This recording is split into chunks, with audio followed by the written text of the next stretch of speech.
అధికారం కోల్పోయిన బీఆర్ఎస్కు ఆ తర్వాత కూడా వరుసగా గట్టి ఎదురు దెబ్బలు తగులుతున్నాయి. అవిశ్వాస తీర్మానాలతో మున్సిపాలిటీలను కోల్పోతోంది. అధికార కాంగ్రెస్ స్థానిక సంస్థల నుంచే ఆపరేషన్ ఆకర్ష్ ప్రారంభించింది. దీంతో గులాబీ పార్టీ నేతల గుండెల్లో గుబులు పెరుగుతోంది. పురపాలక సంఘాల్లో అవిశ్వాస తీర్మానాలపై ఏబిఎన్ ఇన్సైడ్ స్టోరీ.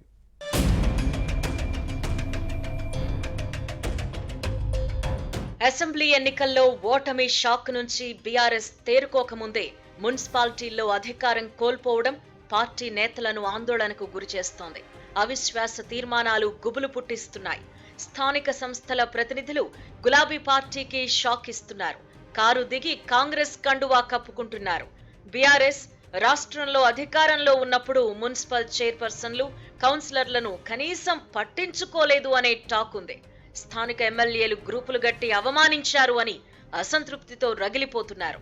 రాష్ట్రంలో కాంగ్రెస్ పార్టీ అధికారంలోకి రావడంతో ఇప్పుడు వారంతా ఆ పార్టీలోకి జంప్ అవుతున్నారు.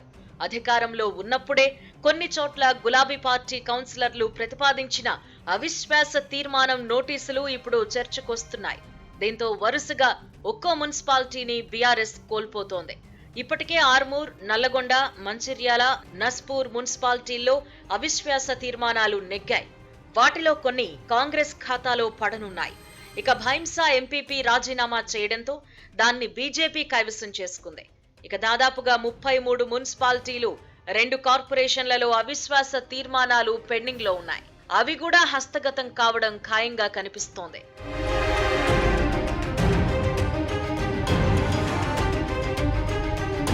రాష్ట్రంలో 4 ఏళ్ల క్రితం మున్సిపల్ ఎన్నికలు జరిగాయి. ఎక్కువ చోట్ల బీఆర్ఎస్ విజయం సాధించింది. అయితే మున్సిపల్ చైర్మన్ల ఎన్నిక సమయంలో కౌన్సిలర్ల మధ్య పోటీతో పదవీకాలంపై ఒప్పందాలు జరిగాయి. మొదటి 2.5 ఏళ్లు ఒకరు, మిగిలిన టర్మ్ కు మరొకరు అనే విధంగా అగ్రిమెంట్ చేసుకున్నారు. సంఖ్యాబలం లేని చోట కాంగ్రెస్ తో పాటు ఇతర పార్టీల్లోని కౌన్సిలర్లను చేర్చుకుని చైర్పర్సన్ పదవులను దక్కించుకున్నారు. కానీ ఒప్పందం ప్రకారం చైర్మన్లు రాజీనామా చేయకపోవడం కుమ్ములాటలు పెరిగి అవిశ్వాసానికి దారితీస్తున్నాయి. నిధుల కేటాయింపుల్లో వివక్షతో, అసంతృప్తితో కొందరున్నారు. బీఆర్ఎస్ హయాంలో అవిశ్వాసం నోటీసులపై కొందరు కోర్టుకు వెళ్లడంతో తాత్కాలిక బ్రేక్ పడింది. గులాబీ పార్టీ అధికారం కోల్పోయిన తరువాత కొన్నిప్పుడు తెరపైకొస్తున్నాయి. అధికార పార్టీలో ఉంటే నిధులు వస్తాయన్న ఉద్దేశంతో మున్సిపల్ కౌన్సిలర్లు కాంగ్రెస్ లోకి క్యూ కడుతున్నారు.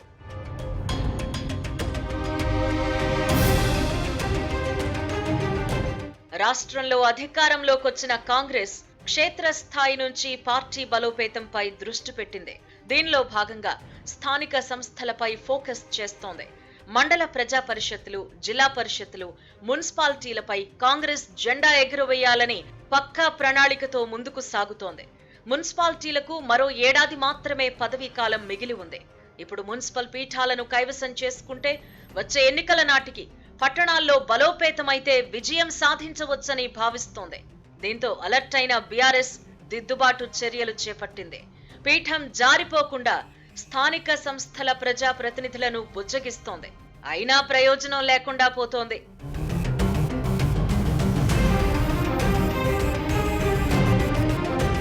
బెల్లంపల్లి మున్సిపాలిటీలో 21 మంది బీఆర్ఎస్ కౌన్సిలర్లు రాజీనామా చేశారు. ఇక వరంగల్లో బీఆర్ఎస్ కార్పొరేటర్లపై కేసులు నమోదవుతున్నాయి.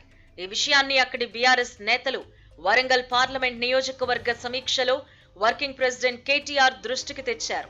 అలాంటి వారికి పార్టీ అండగా ఉంటుందని హామీ ఇచ్చారు. ఇప్పటికే కొందరు కార్పొరేటర్లు పార్టీ మారారు. జంప్ అయ్యేందుకు మరికొందరు రెడీ అవుతున్నట్టు టాక్. మరోవైపు పెద్దపల్లి జడ్పీ చైర్మన్ పుట్ట మధుపై జడ్పీటీసీలు అవిశ్వాసానికి సిద్ధమవుతున్నట్టుగా తెలుస్తోంది.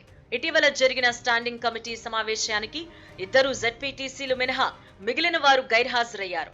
దీన్ని సీరియస్ గా పరిగణించిన బీఆర్ఎస్ అధిష్టానం మాజీ మంత్రి కొప్పుల ఈశ్వర్ ను రంగంలోకి దించింది. జడ్పీటీసీలతో చర్చలు జరిపారు. దీంతో పెద్దపల్లి జడ్పీ చైర్పర్సన్ ను పదవిలో ఉంచుతారా లేక దించుతారా అనే టాక్ నడుస్తోంది. ఖమ్మం డీసీసీబీ చైర్మన్ కురాకుల నాగభూషణంపై అవిశ్వాస తీర్మానానికి రంగం సిద్ధమైంది. అయితే ఆయన ప్రాతినిధ్యం వహిస్తున్న వెంకటాయపాలెం సొసైటీని కూల్చేందుకు కాంగ్రెస్ పావులు కదుపుతోంది. పిఎస్సిఎస్ లో 13 మంది సభ్యులు ఉండగా 11 మంది సొసైటీ చైర్మన్ పై అవిశ్వాసం పెడుతున్నట్టు అధికారులకు లేఖనిచ్చారు. దీంతో అవిశ్వాసం జరిగితే కురాకుల నాగభూషణం పదవిని కోల్పోవడం ఖాయమంటున్నారు.